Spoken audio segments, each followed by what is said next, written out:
vocês. Bora lá. Então vamos. Este assunto é um assunto que possivelmente muitos de vocês já tiveram contato com ele. Ele tem sido muito pregado ultimamente e talvez eu não traga muita novidade para vocês hoje, mas eu vou trazer o embasamento teórico de tudo que está sendo pregado. De por que a gente pode falar que o reino de Deus é uma cultura, que ele tem uma cultura, qual é o nosso papel, né? Então a gente vai falar um pouquinho disso aí hoje, ok? Então vamos lá, vou distribuir as leituras aí. Aline, Filipenses 1, 21 e 26. Darlan, Colossenses 1, 13. Você tem Bíblia aí, Grazi? Lucas 17, verso 20 e 21, você vai ler para mim. Juliana vai ler Mateus 11, verso 11. Stephanie vai ler Apocalipse 1, versos 5 e 6. Daniel, Mateus 6, 33.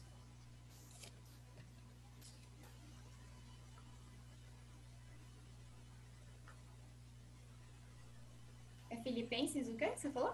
1, de 21 a 26.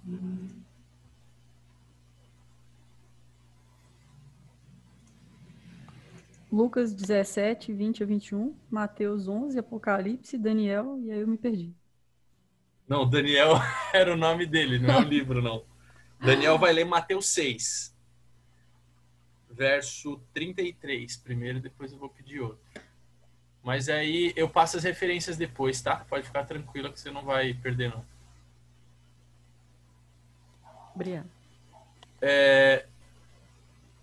Bom, a gente já está acostumado com isso, mas eu vou falar. Eu estou gravando as aulas e eu estava gravando a minha aula ensinando com a janelinha de todos, só que fica ruim para quem está assistindo, então eu vou colocar no Speaker View, ou seja, vai aparecer a minha cara grande para quem está assistindo. Então, deixem os microfones desligados, porque se vocês deixarem aberto, a hora que passar um barulho, a câmera vai para vocês e aí destoa de quem está falando, ok?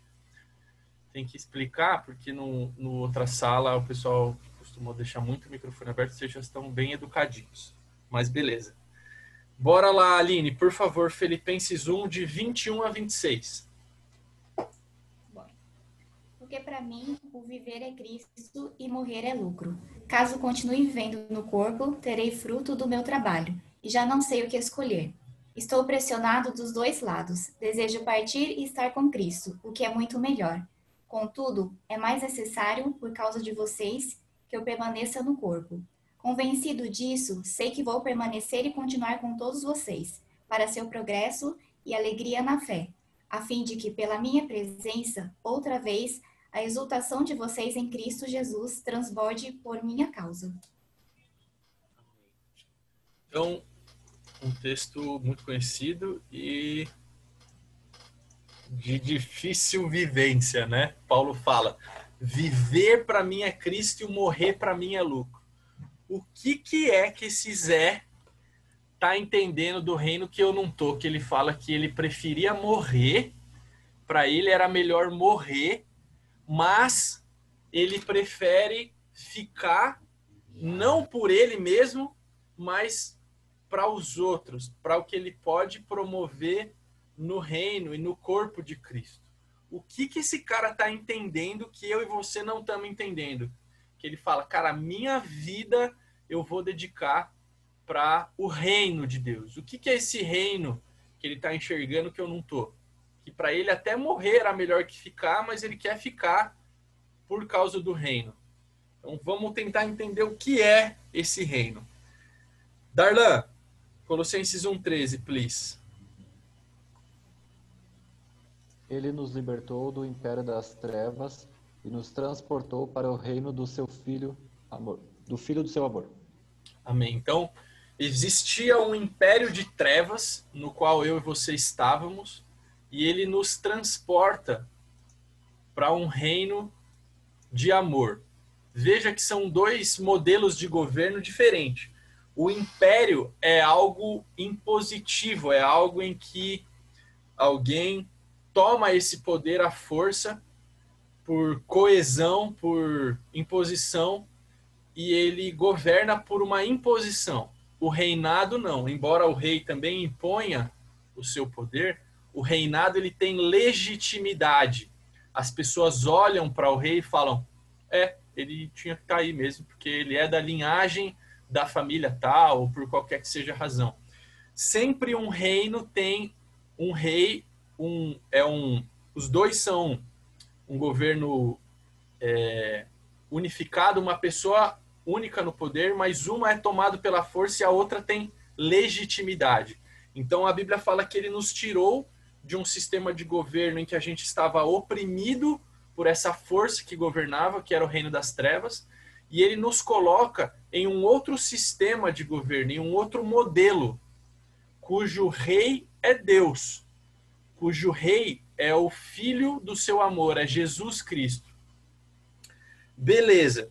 Então respondemos já a primeira pergunta. Olha, estamos indo bem, hein? O que é o reino de Deus? O reino de Deus é um sistema de governo no qual Deus é o comandante. Ok? Ok. Fácil, mole. Agora, o reino de Deus, para a gente caminhar para a segunda pergunta, é físico, cultural ou espiritual? Alguém quer se arriscar a responder aí?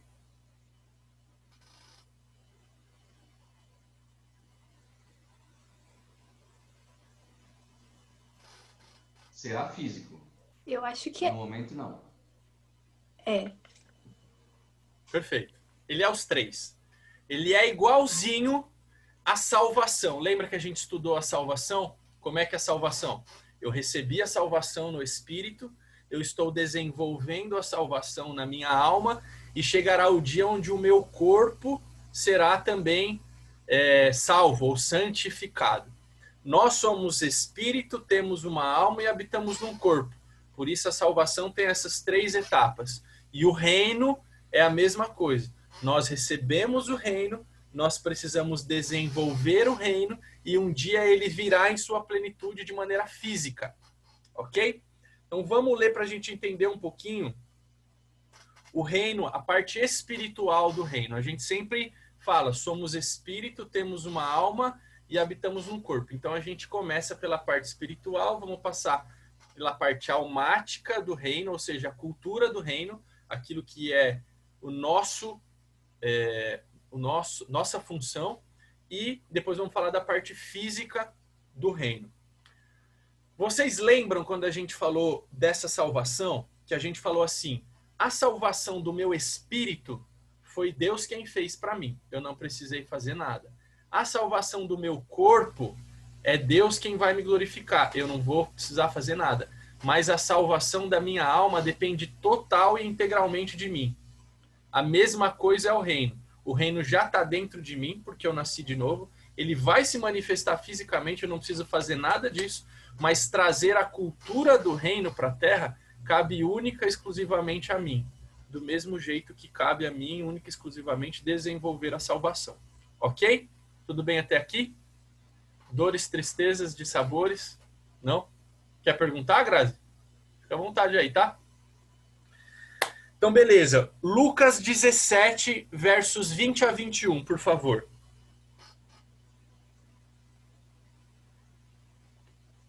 Quem tá? Já não lembro mais para quem eu passei. Eu acho que Lucas é com a Grazi, né? Lucas 17, 20 tá, a 31. Ô, Grazi, você não precisa abrir todos não, tá? Ou se você quiser acompanhar, você pode, mas deixa marcado no que eu te pedi, que é o que você vai ler. Os outros você pode acompanhar se quiser, mas se não quiser também não precisa, que eu mando depois. Não, eu só não tinha pegado que ia ficar no Lucas. Você perguntou, você tá com a Bíblia? Eu tô, só que eu não tinha anotado, não, desculpa. Não, lê para mim Lucas 17, versos 20 e 21, por favor. Tá, aguentei, só um minutinho. Vou fazer uma pergunta iniciante aqui, Uhum. pra eu achar Lucas mais rápido aqui. Do meio para Quem que é o frente. vizinho dele? Novo Testamento. Não, o Novo Testamento, beleza, mas ele é Mateus, Marcos, Lucas. Marcos, tá depois de Marcos, beleza. Já achei Lucas. Pronto. Qual que é? Lucas 17, versos 20 e 21. Beleza, só um minutinho.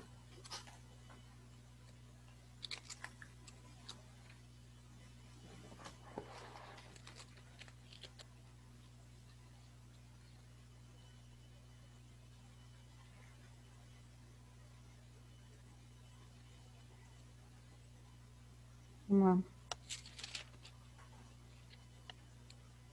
Os fariseus, a chegada do reinado de Deus.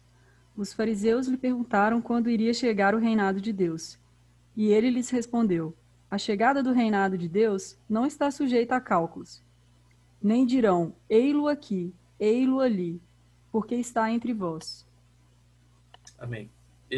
No verso 20, na minha versão, nas Almeidas, vai falar: não vem o reino de Deus de visível aparência. Ou seja, o reino de Deus não é físico, não é visto. E aqui ele está falando do reino espiritual. Aí diz assim no meu: nem dirão, ei-lo aqui, lá está, porque o reino de Deus está dentro de vós. Então Jesus dizendo, o reino de Deus está dentro de vocês. Mas, um pequeno parênteses aqui de Castor Nerd, o comentário bíblico diz assim: a expressão dentro de vós também pode ser traduzida por no meio de vós. Isto é, Jesus está dizendo que o reino está presente, corporificado nele. Um fato que a sua descrença eles não reconheceram. Ou seja, ele fala que, na verdade, o reino está dentro dele, não dentro de nós. Estaria dentro de nós posteriormente. Mas, naquele momento, a gente já estudou isso, ninguém tinha o Espírito, né? Porque Jesus não havia morrido. O único que tinha o Espírito era o próprio Jesus. Então, o reino estava dentro dele, andando no meio das pessoas, mas dentro dele, do próprio Jesus.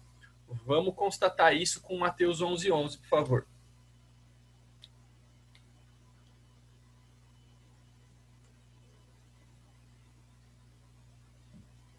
Mateus, sou eu também? Não. Não, a Juliana. Não, sou eu. Aqui. É que a Bíblia tá lá, daí eu abri no celular, mas já abriu aqui. Eu lhes digo a verdade. De todos os que nasceram de mulher, nenhum é maior que João Batista. E, no entanto, até o menor no reino dos céus é maior que ele. Ou seja, João Batista é o maior. Só que do reino, qualquer um é maior que ele. Logo, João Batista não estava no reino. João Batista não tinha o reino ou não estava no reino. E faz sentido, porque se o reino é receber a Jesus, receber o reino é ser salvo, não faria sentido mesmo que João Batista tivesse o reino, né?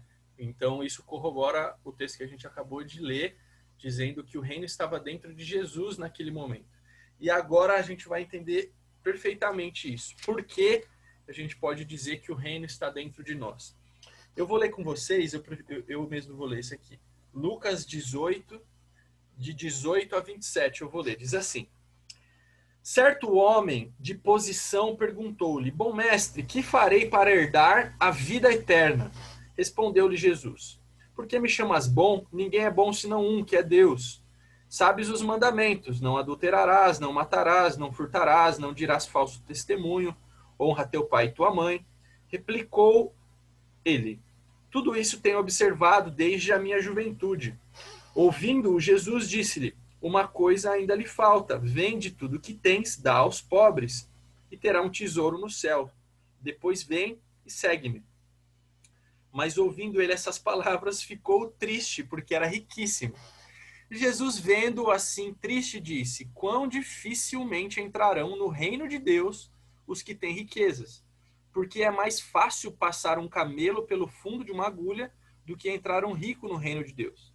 E os que ouviram disseram: sendo assim, quem pode ser salvo? Mas Jesus respondeu: os impossíveis dos homens são possíveis para Deus. Então veja assim, olha a doideira. O jovem rico fala para Jesus: Jesus, como eu faço para ter a vida eterna? Jesus responde alguma coisa para entrar no reino. E aí vem um outro terceiro e fala assim: Mas Jesus, então como a gente pode ser salvo?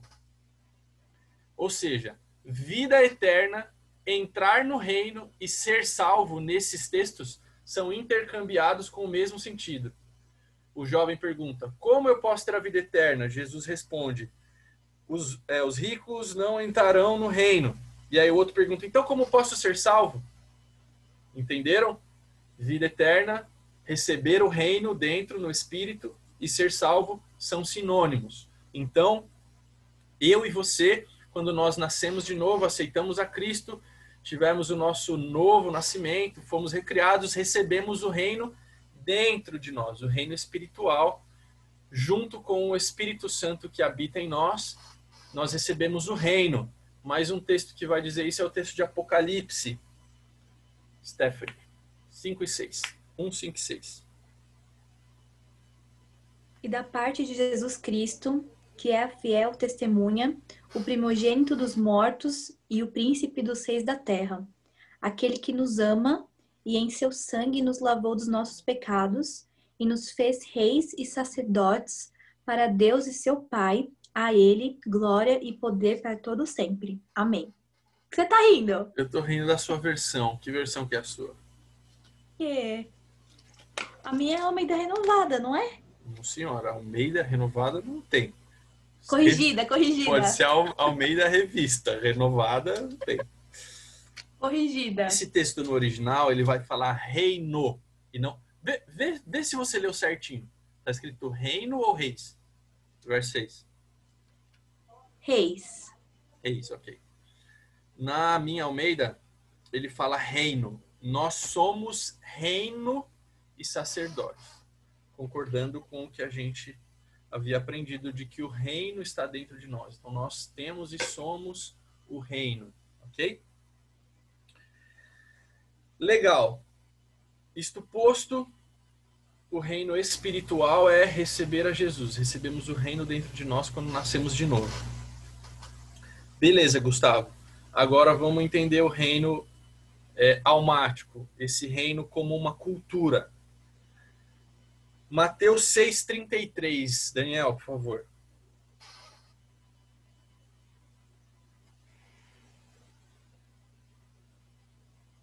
Mas busquem em primeiro lugar o reino de Deus e a sua justiça, e todas estas coisas lhes serão acrescentadas.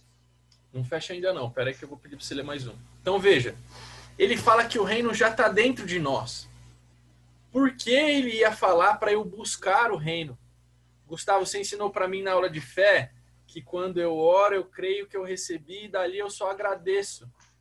Então, por que Jesus ia falar busque o reino se o reino já é teu? Se você já recebeu, já está dentro de você. Por quê? Lê agora o verso 10 do mesmo capítulo.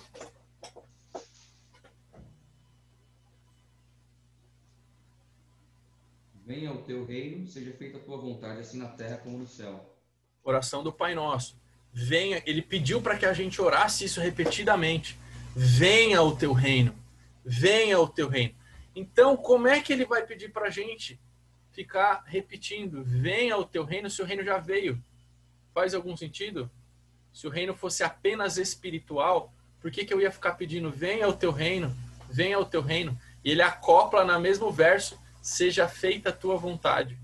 Então, me parece que fazer a vontade de Deus nesta terra é trazer o reino dele para a terra.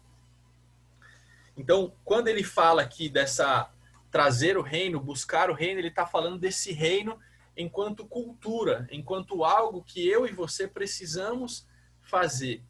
Algo em que eu e você precisamos agir no sentido de trazer a vontade de Deus para a terra, que ainda está vivendo nesse sistema imperial de trevas, onde a gente já aprendeu também em outras aulas, cujo Deus é Satanás, o Deus deste século, ok?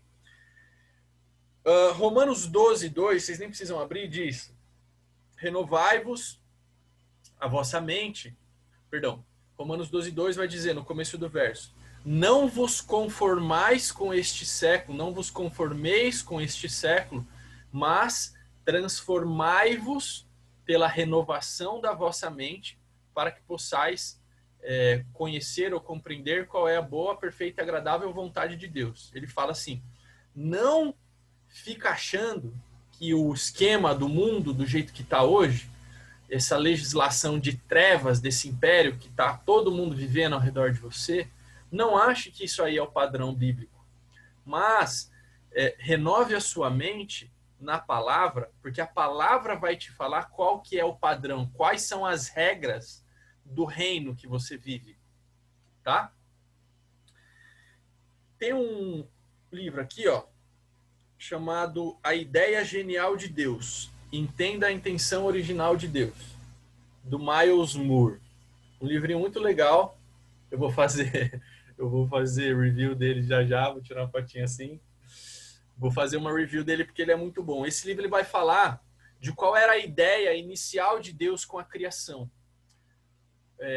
Eu vou ler para vocês um trechinho, vocês já vão entender, eu já comento mais dele.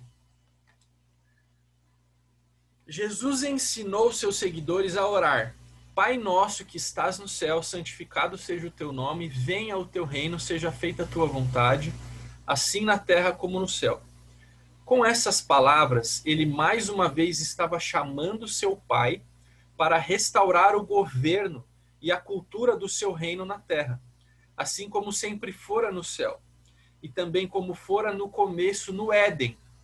Como era o reino de Deus na terra? Então ele está falando para nós que se a gente conseguir colocar nesse mundo a forma de vida que acontecia no Éden, isso é o manifestar, seja feita a tua vontade. E ele vai falar um pouco de como era a cultura no Éden.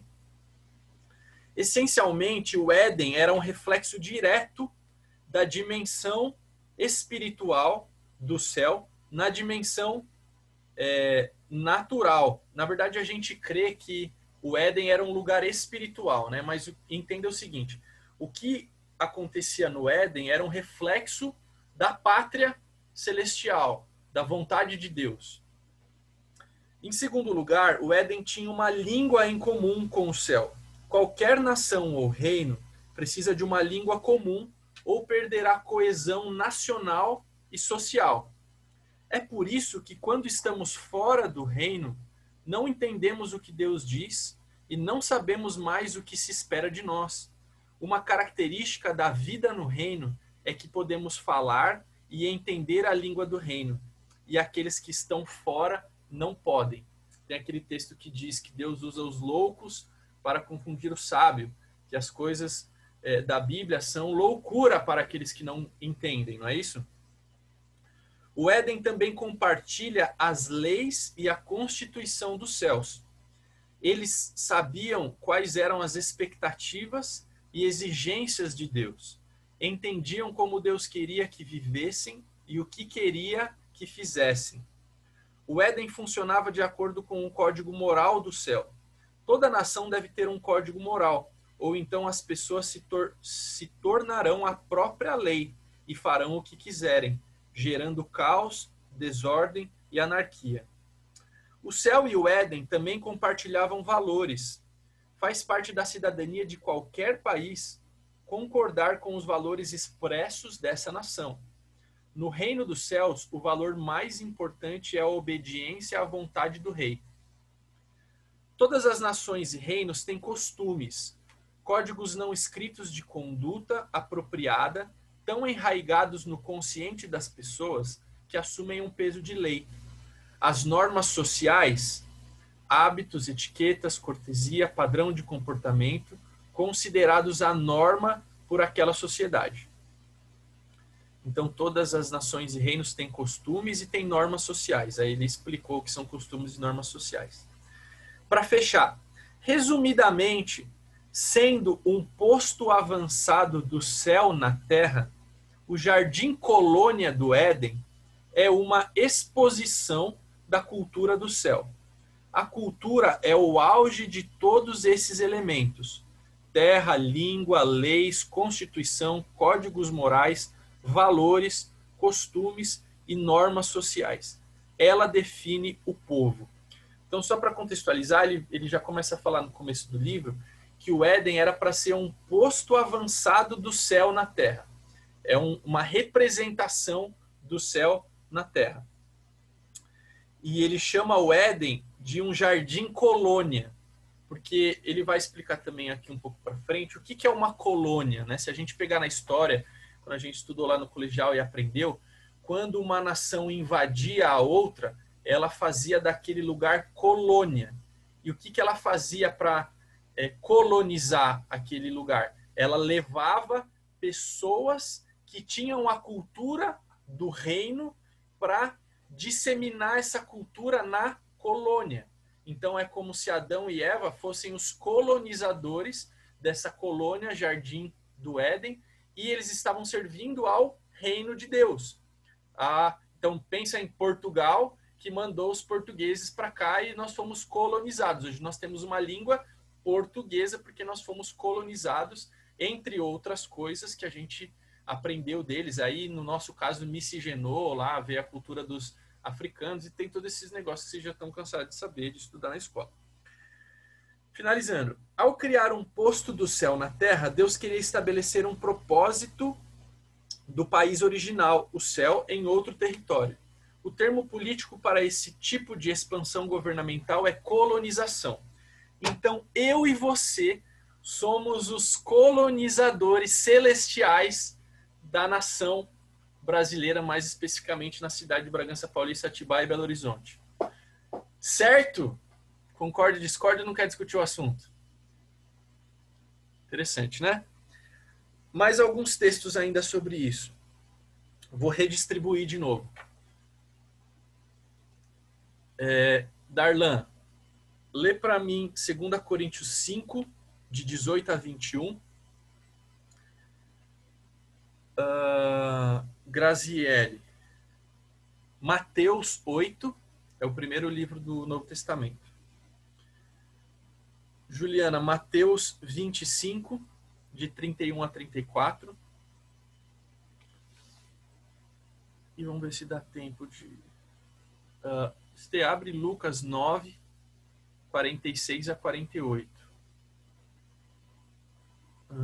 Vamos ver se acho que vai ser só isso por hoje.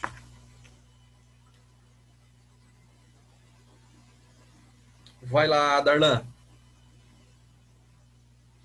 Ora, tudo provém de Deus, que nos reconciliou consigo mesmo por meio de Cristo e nos deu o ministério da reconciliação, a saber que Deus estava em Cristo, reconciliando consigo o mundo, não imputando aos homens as suas transgressões, e nos confiou a palavra da reconciliação. De sorte que somos embaixadores em nome de Cristo, como se Deus exortasse por nosso intermédio. Em nome de Cristo, pois, rogamos que vos reconcilieis com Deus. Aquele que não conheceu o pecado, ele o fez pecado por nós, para que nele fôssemos feitos justiça de Deus. Então veja, Jesus nos reconcilia com Deus, nos liga novamente à nossa pátria celestial, como era a vontade de Deus lá no Éden, e como vai ser novamente lá no reino milenar, né? A gente já aprendeu isso em Apocalipse, em escatologia. E ele nos liga, ele é a cola que nos liga de volta a Deus. E ele fala, legal, lindão, agora você também vai fazer o que eu estou fazendo. Você também é um ministro dessa reconciliação. Você deve levar essa reconciliação entre Deus e a humanidade para as outras pessoas. E isso ele vai chamar de embaixadores da reconciliação. Quem é um embaixador? Quem é o embaixador do Brasil na China? É um brasileiro que foi morar lá e representa a nação brasileira lá na outra nação. Então nós somos embaixadores de uma pátria celestial vivendo numa pátria natural. Nós somos aqueles que representam a pátria celestial. Amém? E no texto que a Stephanie leu, de Apocalipse 1, 5 e 6, também diz que além de reino, nós somos sacerdotes. O sacerdote na antiga aliança era aquele tio que ia lá fazer o sacrifício e entrava no lugar santo dos santos em nome das pessoas que não tinham comunhão com Deus. Então você e eu somos um representante dessas pessoas que não têm comunhão com Deus para com Deus. Então é eu e você que temos que orar pelo Zé, o Zezão lá da sua empresa, que só enche seu saco, que pega no seu pé, que não conhece a Cristo. Sabe aquele seu parente que não conhece a Jesus também, só faz cagada? Eu e você somos o representante dele para com Deus. A gente, como intercessores, pede ao Pai por ele, mesmo esse ainda não sendo filho. Que quando ele passar a ser filho, aí ele não vai precisar mais de representante. Até então, como na antiga aliança, nós somos representantes dessas pessoas. Da mesma forma que para com essas pessoas, nós também somos representantes do Pai. Nós somos o elo de ligação entre Deus e o perdido. E o não conciliado, desconciliado, sei lá como falar isso. Então, somos, enquanto embaixadores, representantes, e enquanto sacerdotes, somos também representantes. Ok? Legal isso?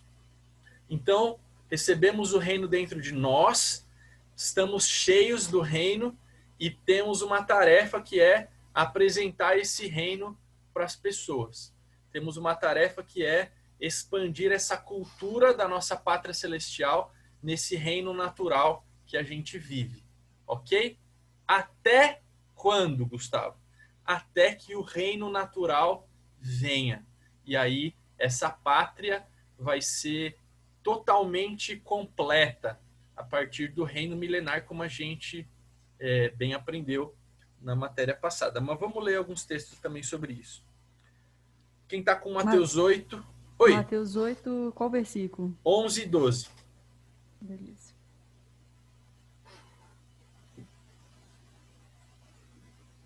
Digo-vos que muitos virão do Oriente e Ocidente e sentarão com Abraão, Isaque e Jacó, no reino de Deus. Ao passo que os cidadãos do reino serão expulsos para as trevas exteriores. Aí haverá pranto e ranger de dentes. Amém. Então veja, ele fala assim, muitos chegarão do Ocidente, o Oriente, o Leste, o Oeste, e vão se sentar na mesa com Abraão, Isaque e Jacó no reino.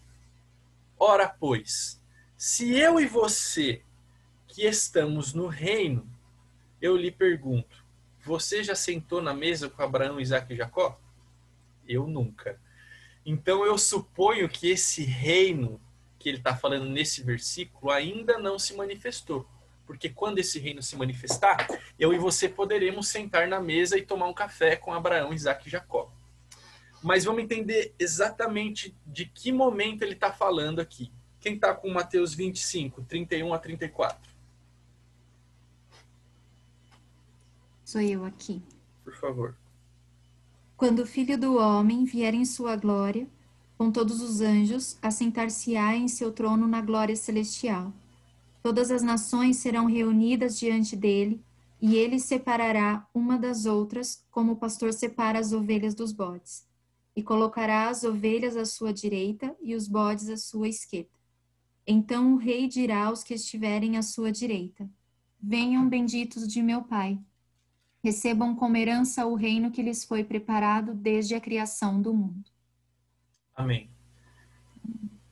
Ele começa esse verso dizendo: o dia que Jesus voltar com os seus anjos, aos alunos de escatologia atentos, que evento é esse? Letra A, tratado de paz. Letra B, início das dores. Letra C, a volta de Cristo. Letra D, o julgamento final. Que momento é esse? Letra B, eu chutaria. Não, eu vou letra B. Na verdade, eu vou no que o Darlan falar. E o Daniel, Darlan. tô brincando. O que você fala, Darlan? Eu também, Ju. Eu vou no que o Darlan falar, mas eu acho que é B. Chuta aí, Darlan. Letra C, vai. Letra C, mano. A volta gloriosa. Tratado de paz. Qual que era a letra C que eu me perdi na B Letra já? C Por é isso a que eu chutei a B. volta de Cristo. A volta de Cristo. Volta de Cristo. A primeira? Não, a primeira era Tratado de Paz. A letra B era início das dores. Letra C era a volta de Cristo. E letra D, o julgamento final. Então vamos lá, vamos recapitular. Tratado mesmo. de paz é o que vai dar início à tribulação, ok? Princípio das dores, se não estou enganado, é o começo da tribulação. Se eu não estou enganado. Volta de Cristo é depois dos 7 anos de tribulação. E aí Cristo volta, tem 75 dias, 30 para arrumar, restaurar o templo, 45 para julgar as nações, e aí começa o reino milenar. E o julgamento final é depois do reino milenar. Ok? Lembramos? Então, beleza. Então, esse texto ele está falando da volta de Cristo que acontece depois do... Nossa, a Grazi deve estar totalmente perdida, né?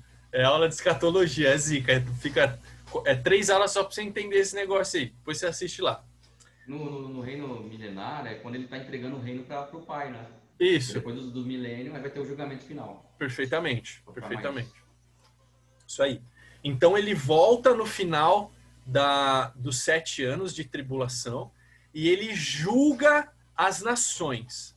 Se você é pós-tribulacionista, você crê que a igreja está junto com as nações.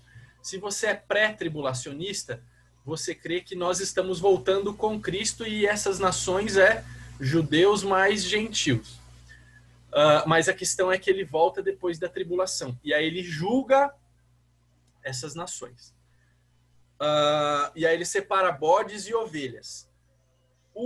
As ovelhas, que são aqueles que passaram pela tribulação e creram em Jesus, ele fala, entre e tome posse do meu reino, no início do reino físico, reino milenar, onde Jesus vai reinar por 1000 anos, nós estaremos com o corpo glorificado, outras pessoas não, aquela munganga toda, aqueles negros vivendo mais de 100 anos de novo, vai nascer gente, o capataz vai ser solto no final dos 1000 anos, vai enganar mais alguns para que todos tenham chance de escolher, e aí começa novos céus, nova terra, para sempre, aquele negócio daquele cubo de 2.000 metros de altura que a gente vai voar, aquelas coisas muito mais loucas que Steven Spielberg jamais seria capaz de inventar. Certo? Legal. Mais um textinho aqui, então, sobre o reino físico. Eu vou ler com vocês 2 Pedro, capítulo 1, versos 10 e 11. Diz assim: por isso, irmãos, procurai com diligência cada vez maior confirmar a vossa vocação e eleição, porquanto, procedendo assim, não tropeçareis em tempo algum, pois desta maneira é que vos será amplamente suprida a entrada no reino eterno do nosso Senhor e Salvador Jesus Cristo. Ora, se o verso 11 fala que vos será suprida no futuro a entrada no reino, e ele está falando com a igreja, depois que Cristo já havia morrido, essas pessoas com quem ele estava falando já haviam recebido o reino dentro. Então ele não pode estar falando do reino dentro, ok? E aí ele vai falar, se você pegar os versículos anteriores, ele está falando aqui de procedimento, né? Ele está falando, ande diligentemente, associe a vossa fé à virtude, o conhecimento, o domínio próprio, a piedade, o amor. Haja com essas atitudes. E aí no verso 10 ele fala, e confirme a vossa vocação, né? A gente discutiu aqui na matéria de escatologia, que a gente construiu esse entendimento junto com o Cauê, que o galardão ele é proporcional ao quanto da sua salvação você desenvolve, né? Mas no sentido de você usar ou não os dons que o Senhor te deu. O quanto você usa da sua vocação somado com a intenção do seu coração. Lembra que eu falei que não adianta eu ficar falando aqui que eu sou o mestre, blá, blá, blá, e vocês ficaram rindo de mim que eu vi. Então não adianta a minha intenção do coração ser errada, mesmo que eu faça algo dentro do meu chamado para a glória de Deus, se a minha intenção for errada, isso vai prejudicar o meu galardão. Então, intenção do coração e uso dos dons é o que vai nos conceder galardão. E é exatamente o que ele está falando aqui. Ele está falando, ó, tem um monte de procedimento aqui que é legal você adotar, e no verso 10 ele fala, e confirme a sua vocação, ande nos dons daquilo que é o teu chamado, e isso vai fazer com que você seja amplamente, que a sua entrada no reino seja amplamente suprida. Ou seja, o dia que você for entrar lá no reino milenar, o fato de você ter usado os seus dons para o reino vai fazer com que você tenha suprimento, provisão, abundância. Eu entendo isso por galardão, que está alinhado com tudo que a gente já estudou até aqui. Então aqui em 2 Pedro ele ainda está falando do reino que iria vir, ok? Quem está com Lucas 9, 46 a 48? Sou Joe. Por favor. E suscitou-se entre eles uma discussão sobre qual deles seria o maior. Mas Jesus, vendo o pensamento do coração deles, tomou uma criança, colocou-a junto a si e disse: qualquer que receber esta criança em meu nome, recebe a mim. E qualquer que receba a mim, recebe o que me enviou. Porque aquele que entre vós todos for o menor, esse mesmo é o grande. Ok. Aquele que for o menor, esse é o grande. A gente nem vai entrar hoje, a gente não tem tempo, em como a gente deve ser o menor para se tornar grande. A gente vai falar bastante disso nessa matéria. Mas o que eu queria apenas chamar a atenção para vocês é que, embora a gente esteja dentro de um reino em que nós temos apenas um rei soberano, a Bíblia nos ensina que existem níveis dentro do reino. Existe o maior e existe o menor. E Mateus 11:11, que a gente leu também, fala assim: em verdade vos digo, entre os nascidos de mulher, ninguém apareceu maior que João Batista, mas o menor no reino dos céus é maior do que ele. Ou seja, se existe um menor no reino dos céus, existe um maior no reino dos céus. Então, mesmo dentro desse reino em que a gente foi colocado pela misericórdia do Senhor, existe uma hierarquia, existe um maior e um menor. E é isso que a gente vai estudar no decorrer da nossa matéria, ok? Só uma ressalva é o seguinte: a gente sabe que o livro de Mateus ele é escrito para judeus, né? E o judeu, ele era muito... Ele é, né? Religioso. Ou seja, ele tem medo, ele procura seguir as leis à risca, ele tem medo de ter alguns comportamentos, né? O Douglas uma vez falou que quando o escriba, não sei se é escriba, o cara que copiava a Bíblia, ia copiar a palavra Yahvé, né? Deus, ele tomava um banho, ele fazia um procedimento, tamanha era o respeito, o temor dele pelo nome de Deus. Então você pode ver que apenas Mateus, que escreve para judeus, ele não usa o reino de Deus, mas ele usa o termo reino dos céus, porque ele queria evitar para os interlocutores dele de eventualmente ferir esse comportamento, esse pensamento religioso. Então, como os evangelhos de Mateus, Marcos e Lucas são sinóticos, você pode ver que os mesmos textos que falam reino do céu, em Marcos e Lucas vai usar como reino de Deus. Então a gente sabe que está falando da mesma coisa. Mas Mateus, por conta dessa questão dos interlocutores dele, ele usa reino dos céus. Mas é a mesma coisa, tá? Mesmíssima coisa. Então é isso que eu tinha para vocês hoje. Percebo que ainda estou treinado em manter o tempo, isso é muito bom para a ordem e decência do nosso estudo bíblico, querido. Dúvidas, tristezas, dissabores, perguntas? Manda aí.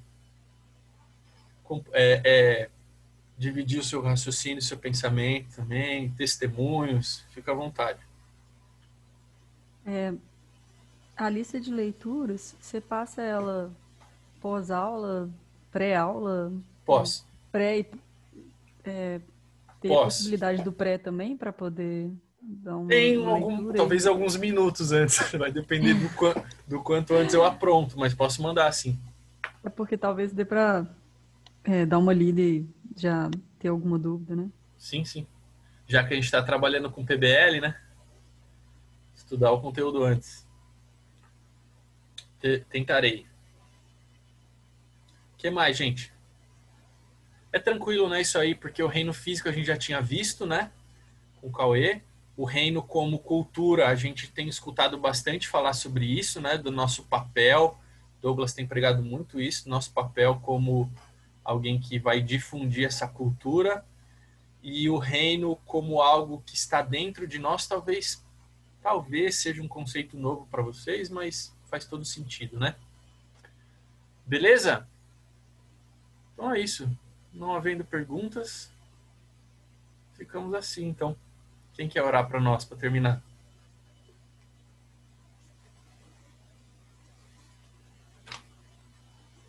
Um de cada vez.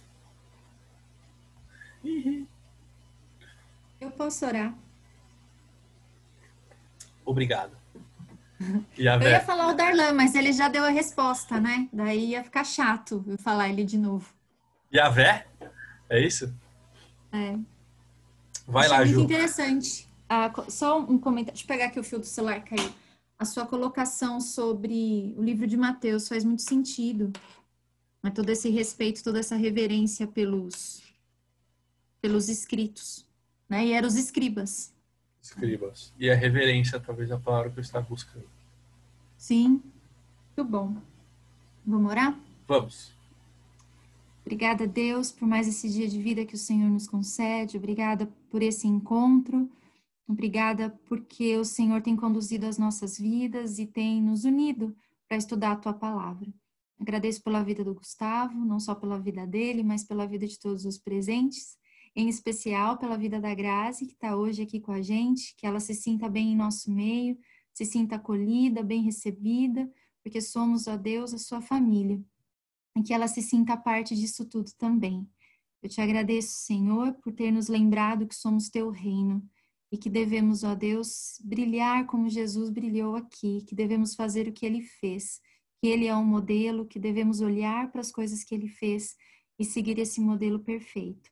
Obrigada por cada reflexão individual e coletiva que tivemos e obrigada porque o Senhor é o nosso Pai, bondoso e amoroso, que desde o início sempre nos traz para perto do Senhor. Obrigado por este momento. Nos dá uma boa noite de descanso, um bom dia de trabalho amanhã e que o Senhor possa nos trazer de novo na próxima terça para estarmos juntos novamente. No nome do teu Filho amado Jesus é que eu oro e agradeço. Amém. Amém. Amém. Glória a Glória. Deus.